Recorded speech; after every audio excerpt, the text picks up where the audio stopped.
Greetings, fellow music junkies. Welcome to the Rock and Roll podcast.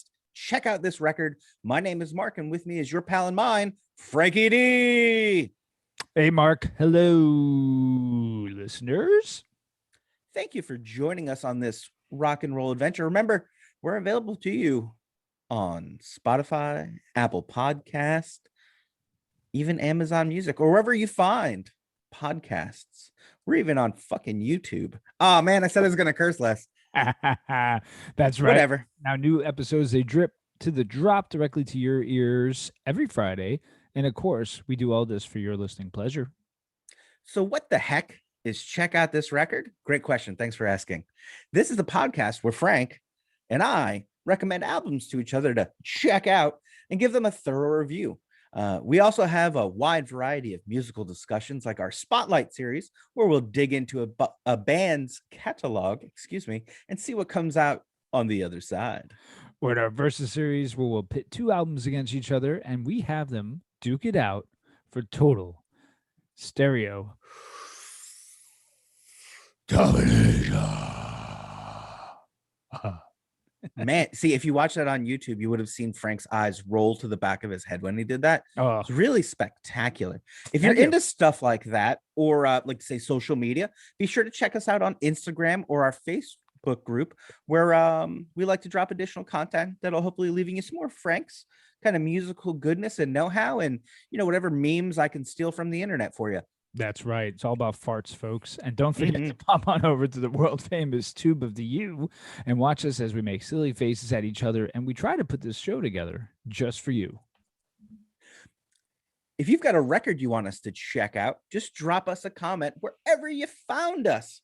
While you're at it, like, subscribe, and, rate and review this thing as though you liked us, even if you don't.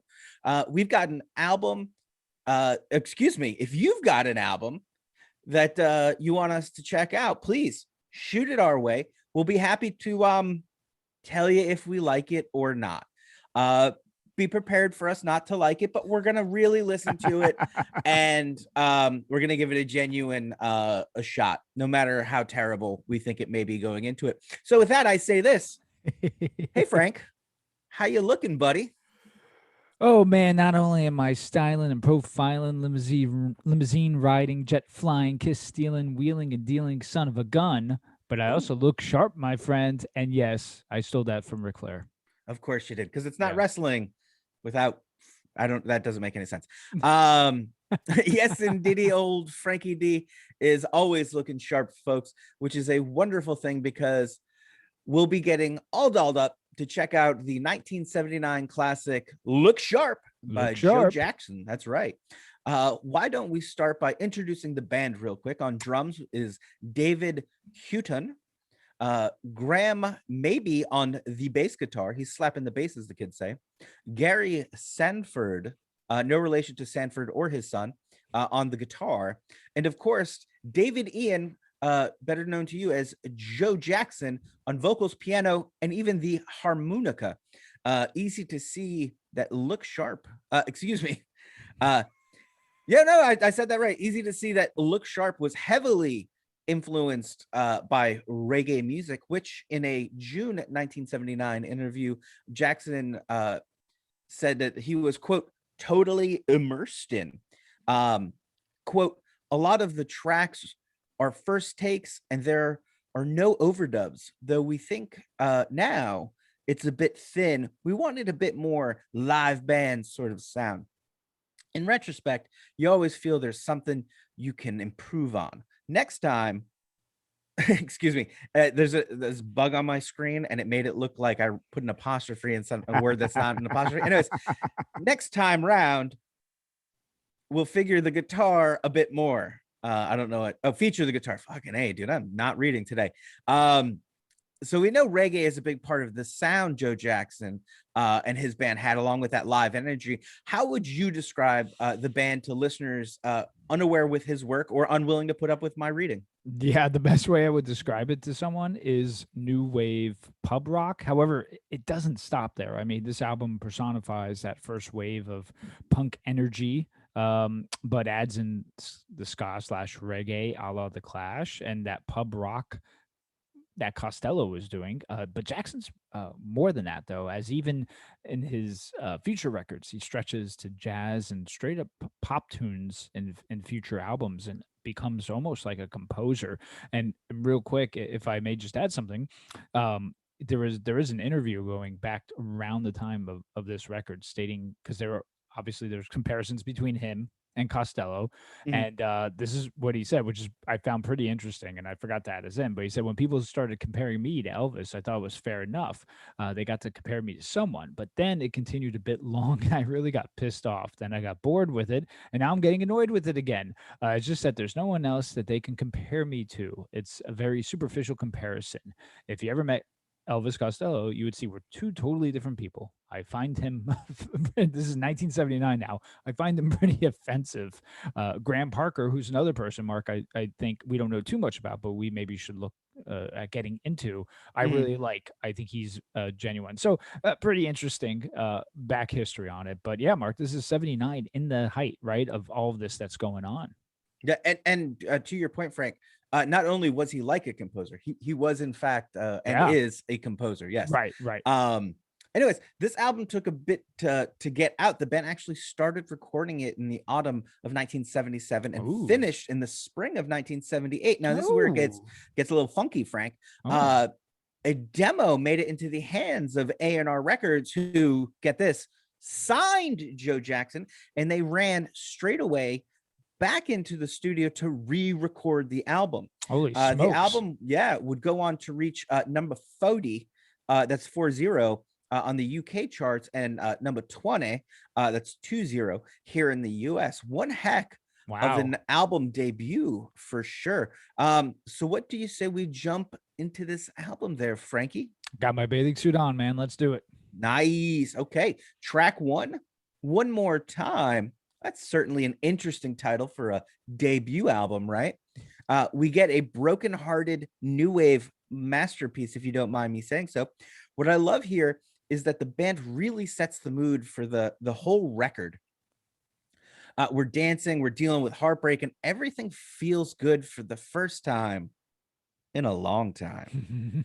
What do you think of this opener, One More Time, Frank? This is a fun song, and it feels good. The sharpness of the guitar just cuts right through the Hmm. listener, man, and it gives the listener that Jackson brand of rock. The energy matches the mood, and in the sense where one needs this energy to get out from what they're trying to convey, or what Jackson here is trying to convey. This is just an all around fun opener, man, and makes you want to dance. Absolutely. And you said something that kind of sparked a thought in me. The sharpness of the guitars really matches very well. This is, I believe, number 248 on the Rolling Stone best album covers ever. Wow. Some number like that. Please don't quote me. It's definitely on that list. But you look at the shoes he's wearing on that album cover, and then you think about that sharp guitar. Mm. That correlation's right there, man. This thing is pointed. He means business, but at the same time, he's here for a good time. You know what I'm saying? Yes, sir. Anyways, track two, Sunday Papers. I love this jump to the I love the jump to this funky little slowed down reggae beat. It's a snarky look at media from well before the wheels came off the media machine we have now. Am I right? Which makes this song feel like just way too modern, especially when Joe reminds us, kind of winkingly, quote, they wouldn't print it if it wasn't true, end Ha. quote. Frank, aside from the radical harmonica solo here, what'd you like about this song, or what did you dislike about it?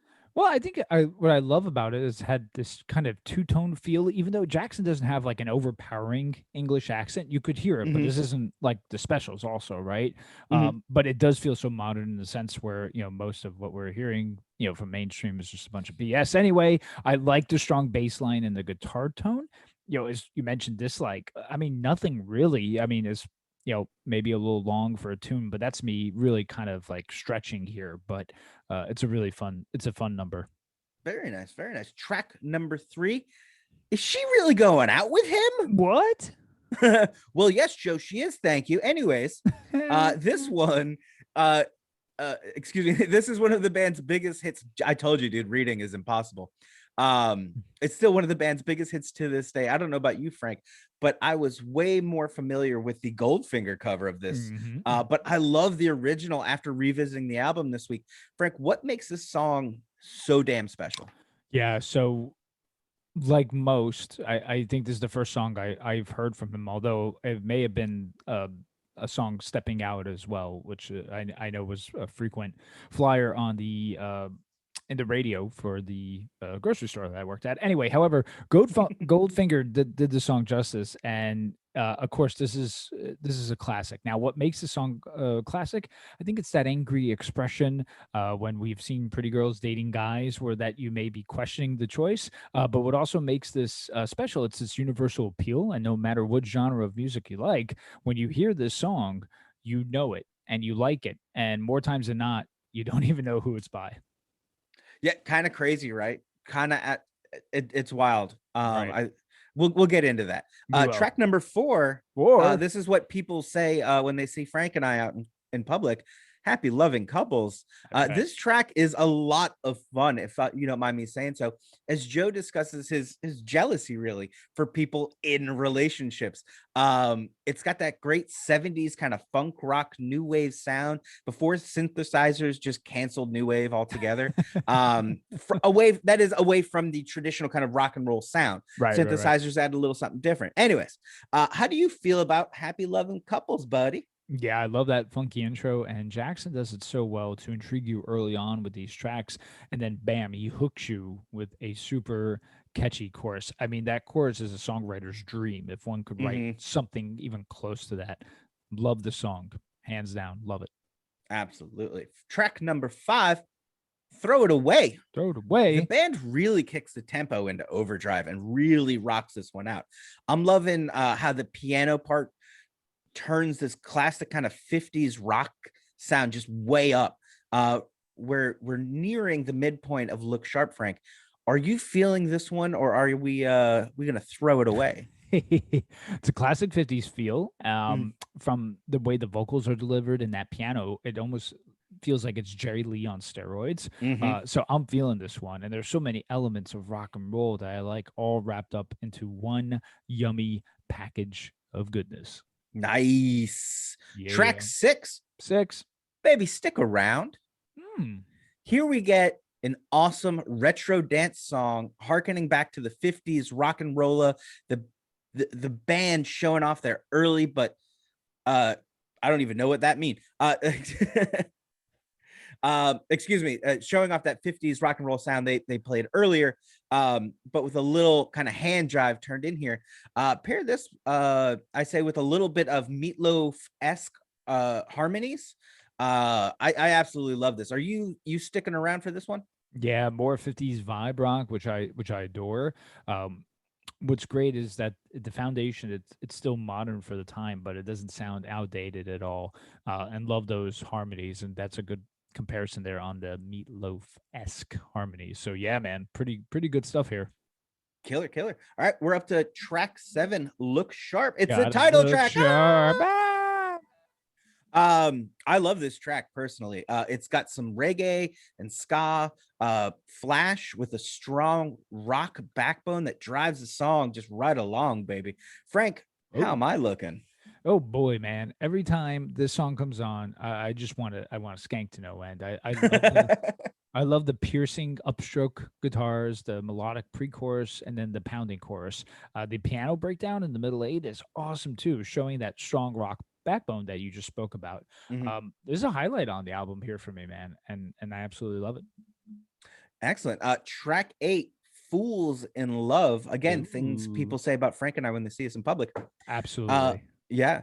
One of the many things that's so awesome about this album is the pacing of it. Yes. After a big, fun, dare I say, raucous number like Look Sharp, they bring the tempo right back down with a very cool little reggae groove that builds perfectly around Joe's singing.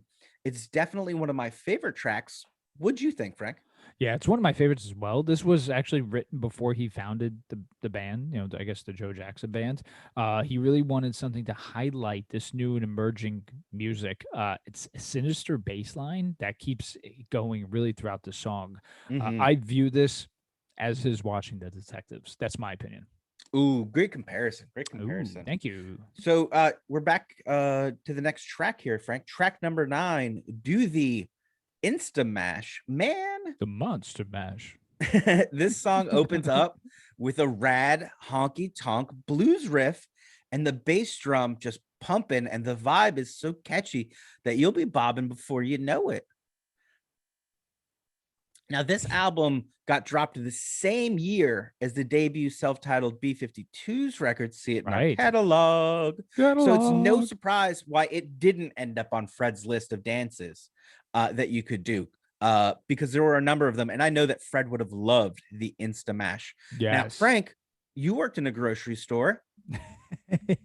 Tell us about the Insta Mash. Whammy, kiss me, whammy. Okay. Yeah, man. The blues riff actually caught me off guard a little bit, but at first listen, this shows like Jackson's ability to take really a whole bunch of different styles and write the composition around it. And maybe when I skip, maybe more due to the length of the rest of the tunes on this album. But Mhm. I mean, talking about what we've already talked about, that's not necessarily a bad thing, Yeah.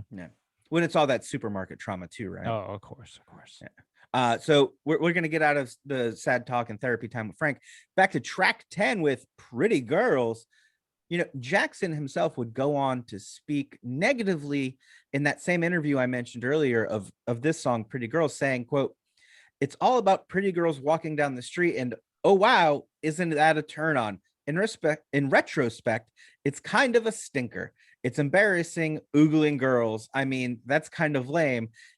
It's just childish and silly and derivative, but I was 22 when I wrote it. There you go. Not everyone can be a prodigy." Man, that reminds you a lot of last week's conversation, doesn't it, Frank? It's just I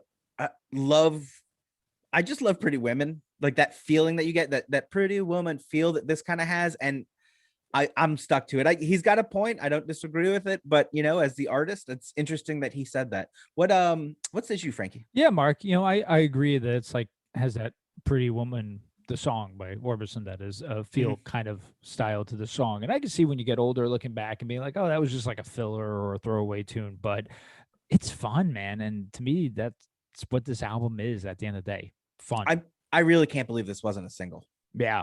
A lot of fun. Anyways, track 11. Track 11. Got the Time. Oh. Big, Frank. Let me get my watch. Big punk rock energy here. Really pulling from their English roots and channeling some Clash and maybe even some Sex Pistols. I love the line. Yeah, I don't disagree with you. I love the line. No such thing as tomorrow. Only 1, 2, 3, go. A fun and raucous number to the end, to end the album on, for sure.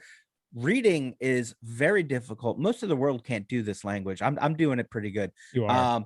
But anyways, how does it work with you to close out this album, Frank? Yeah, so I'll confess to thinking that for years this was an Anthrax song. I mean, when I found out about it and I knew of Joe Jackson, I'm like, wow, Jackson. I'm like, again, I was amazed at just the impact he has had and has on all these bands, and most people don't even know it. I bet all the Anthrax fans go out there and they think that this is an Anthrax song. Jackson would say that this song gave the drummer, Dave Cairns, a lot of trouble due to its fast nature. I love it as the closer, and I love the frantic nature, and I love how live Jackson would dedicate this to anyone who has led a hectic life. What a tune, what a closer. Gets me pumped up, man. Nice. All right, time for our final thoughts. Why don't you take the lead on this one, you sharp-dressed daddy? Oh, thank you. What a pal. So this album and Joe Jackson in general, I think, is an important piece in that first wave of punk, reggae, ska, new wave, pub, and basically anything met at at those crossroads at the end of the day. He's one of those guys that writes so many tunes that, again, most don't know because they don't know who he is. This album is just what it says. It's sharp upstrokes on the guitar that make you want to dance in your pristine suit and your hat and your sharply pointed boots. Not only do I suggest this to anyone into that early punk and Costello, but I also suggest his even jazzier tunes as he progresses, and it makes you feel good inside. And this is a sharp mark, 9 out of 10 for me. Nice. It's probably not a surprise to you at this point, but I love this record. Really? No, I know, right? Spoiler alert. It sounds great. The energy is totally infectious. You know, Is She Going Out With Him was never a huge hit, but uh it's certainly a fan number that deserves its praise. A fun number. Holy crap. Boogity bobbity boo. I've been doing too much reading today. Too much work on the computer, folks. It's bad for your eyes. Yeah, bad. Anyways, I was saying, Is She Going Out With Him really deserves the praise it got. But this album is so much more than that track. Because this whole thing is just so damn good that I'd rather have these deep tracks and this pop sound than an overloaded album. Right. If this had been 15 tracks and I got 4 filler songs instead, where I really think between Frank and I, there's 1 or 2. Yeah. Right. So absolutely. It's a great record. I know I kind of lost my train of thought there and I apologize, but definitely a great record. Totally worth just all checking it out. I happen to have a highly coveted, I'm going to say it's a highly coveted, it's probably not, a promo cut of this record. Ooh. It's totally also giving it a 9 out of 10. Nice. A sharp 9 out of 10. Yeah, and I think anyone, I recommend this record to you, unless and you his other records too, man. Yeah, I've been really enjoying his like Stepping Out is a tune. Like in that same grocery store when it was playing for like the umpteenth time, I'd get annoyed. But being far removed from that, and just listening to when that song comes on, I'm like, it's a killer tune, and that's some really good pop music. Yeah, he's got great salsa work, and again, he's a classical composer. This dude's insane. Right. Yeah. Well, Mark, that was certainly a fun time. It certainly was. I was thinking about title tracks, as I often do when it comes to full album listening experience. So I thought it would be fun if we came up with a list of some of our absolute favorite title tracks. We'll leave Look Sharp off the list since we just covered it. But let's be totally honest here. It would be on the running for this list, because that song not only exemplifies the album, but just absolutely is a killer track. Anyways, Frank, I want you to give the number 1 answer. So if it's all right with you, I'm going to go first. Absolutely, man. Cool. So I'm going to start us off. The Swinging Utters, Fistful of Hollow, released in 2014 on Fat Records. Fistful of Hollow walks this beautiful line that the band has been working on of just pure punk rock roots and its Americana leanings without the fear of straying too far from either style, because they're so good at this that it doesn't matter which way it sways, it stays right down the middle. And Fistful of Hollow just perfectly exemplifies the album in that way. Oh, good one, man. I think that's your favorite of the later Utters albums, isn't that? Ooh, no, I think Peace and Love is ahead of it, but this is definitely a very close second to that. Yeah. Okay, cool. Mine is Tom Petty, You're Gonna Get It. I feel this album gets overlooked, but it's so good, and the title track, You're Gonna Get It, is just killer. It's edgy and it captures really the Heartbreakers at the time, really crafting their sound. So that's mine. Very nice. My next one's very mid-90s punk band that if you weren't familiar with Fat or Epitaph, whatever they were on, you would have missed Burning them. Heart. Right. It's Melancholy, Home From Home. Did I say that wrong? I always say it wrong. No, Melancholy. Okay, cool. Home From Home. This was a blissful smack in the ears. It came out when it came out in 2002, excuse me. It's a high point in the band's career with its hook heavy and rock forward 13 tracks, the last of which they saved for the title track and for an album packed with tracks like Man or Mouse, Black Eye Kemp, Happiness for Dogs, and even Greener Grass. I think any of those titles would have lived up to being a great title track for this album. However, just the intensity that these track pack, but unapologetically rocks out in homage of being able to play music for a living. I said that somehow backwards, and I'm sorry. It's all good. Yeah, excuse me. What I was trying to say is that they they slow down for the last track, Home from Home, and then it rocks out and it's awesome. And it really is a killer tribute to being self-aware in that way of understanding how privileged you are to play music. There Thank you you, go. Frank. Yeah, you got it, man. Yeah, another underrated band. They're so good. So good. Mm-hmm. 7, Mark, what a shock, right? The 59 Sound Gaslight Anthem song, the 59 Sound. A band that really made me feel like I was listening to music for the first time. It's in their sophomore effort. They really captured the entire sound in this one song about loss, heartache. It's absolutely beautiful. The 59 Sound. Yeah, I couldn't agree with you with that choice more. The Menzingers on The Impossible Past. I mean, shit, what can I say about this record or song you haven't already heard me gush about when it comes to the Menzingers? So much about this record is about looking back on things as they were, that On the Impossible Past really is the best name for both the album and the song. It goes, excuse me, it's got this hopeless, hopeful feeling that is heartbreaking and enduring at the same time, and will always be in awe of, I will always be in awe of the Menzingers for being able to express that so wonderfully. Yeah. As I could not just so now. Good. Just so good. So good.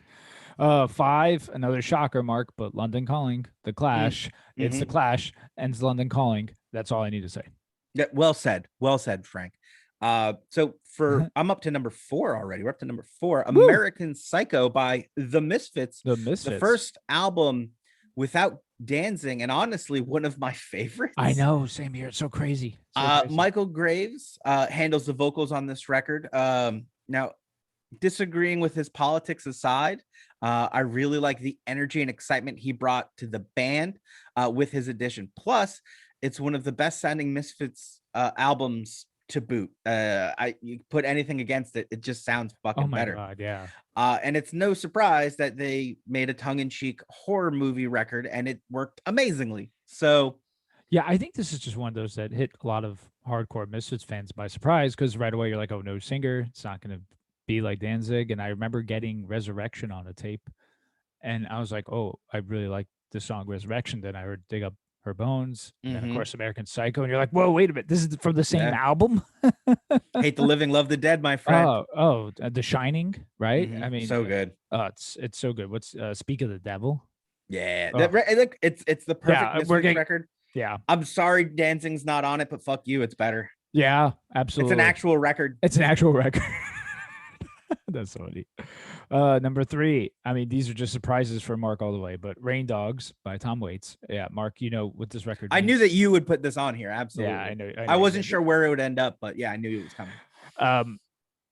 You know, this record means a lot to me, and man, oh man, this song captures the sound of what Waits was trying to go for, and it's not even the highlight on the record, but for me personally, but it's so good, it's so awkward, you can't even figure it out sometimes while listening to it, which adds really to the replay value. So Rain Dogs from the Waits album, Rain Dogs. Yeah, and I mean, that's what the beauty of Waits, right, is that he's like QAnon. Like, it's just the more you read into it, the crazier you get. You can't figure it out. Right. And you just need to keep looking into it because you need to be that crazy. Oh, and my God. It's perfect in that sense. Yeah, totally. Comparison. Thank you.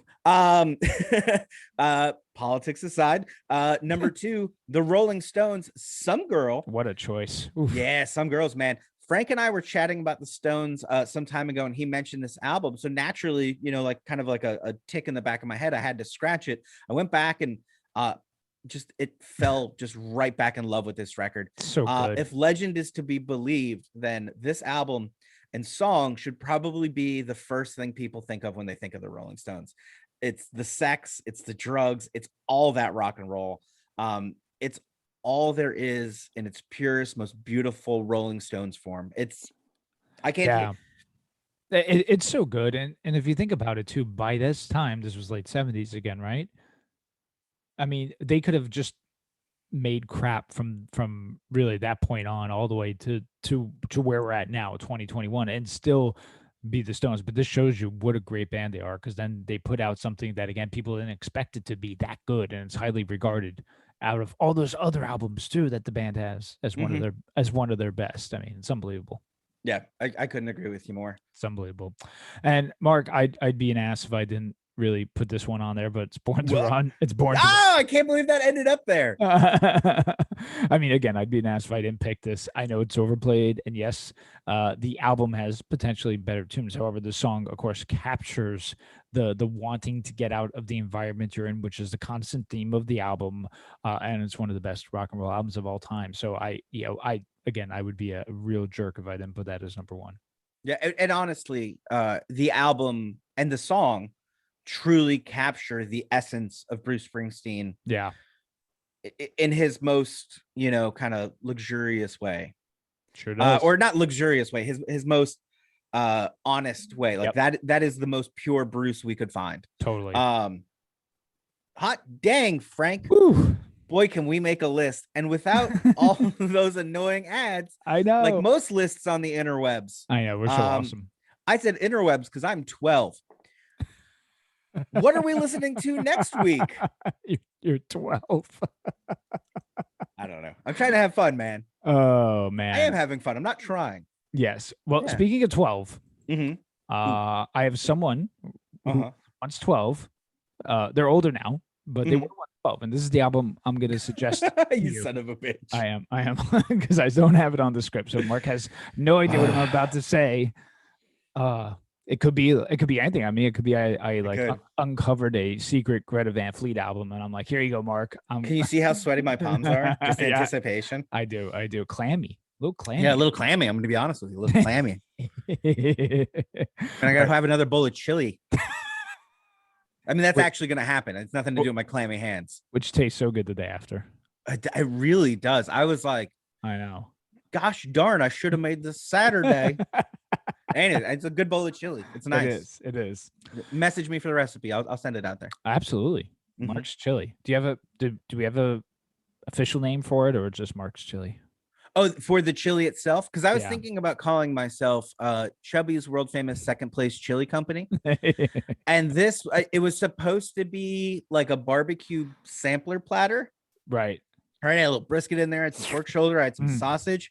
And then I did like this barbecue sauce stuff with it that kind of adds to like the juicy flavor of it. But like it comes across as barbecue sauce, and there's beans in it and corns in it. Barbecue sauce. And then you take a piece of cornbread and you toast it in a skillet and you put a little butter on it. And while it's getting all like yummy and golden brown, you flip it over and you throw a slice of American cheese on it. Oh. And then you stick that on top of the bowl of chili and you eat it like it's French onion soup, because I'm sophisticated, mother. Wow. And so just hit me up for recipes. Professional fat guy, Mark Cheever. Absolutely. Wow. I think we got to end the episode there. No, we can't, because I have to tell you. Tell me what's next week. Come on. All right, Mark, you love the blues, right? I do. You do. You really do. And you love BB King. I do love BB King. Right. It's not BB King album, but the person I'm going to recommend to you is a person who opened for BB King when he was 12 years old. And this guy has a catalog and a half of blues albums, and it's someone I've been wanting to get into also. Sure. That person is Joe Bonamassa. Nice. Hell yeah. Now he's got a whole bunch of albums, right? And I picked based on two things. One is just by, of course, recommendation. And one is some covers on there that I think are pretty cool too. So the album we're going to be looking at, it's a little long, but I really want us to look into it. It's 2009's The Ballad of John Henry. All right. Hey. I was not expecting. I know. I was expecting more pop music, if I'm being perfectly honest. Wasn't expecting a blues. Joe Bon. This is going to be awesome. Yeah. I'm going to ruin his name 900 times. Trying to say Mr. Bonanassa. Fantastic guitar player. Fantastic guitar player. Yeah, I'm familiar. So I'm really excited to see the album. I'm not familiar with the Ballad of John Henry specifically. Right. But I'm interested to see what you dig and what you don't dig, because this will help me pick out some more blues records for you, and we can kind of have some fun that way. Absolutely, man. Absolutely. Hells yes. Cool. Well, I'm glad your interest is piqued, my friend, and thank you everyone for listening. Like, subscribe, rate, review, and most importantly, stay safe out there.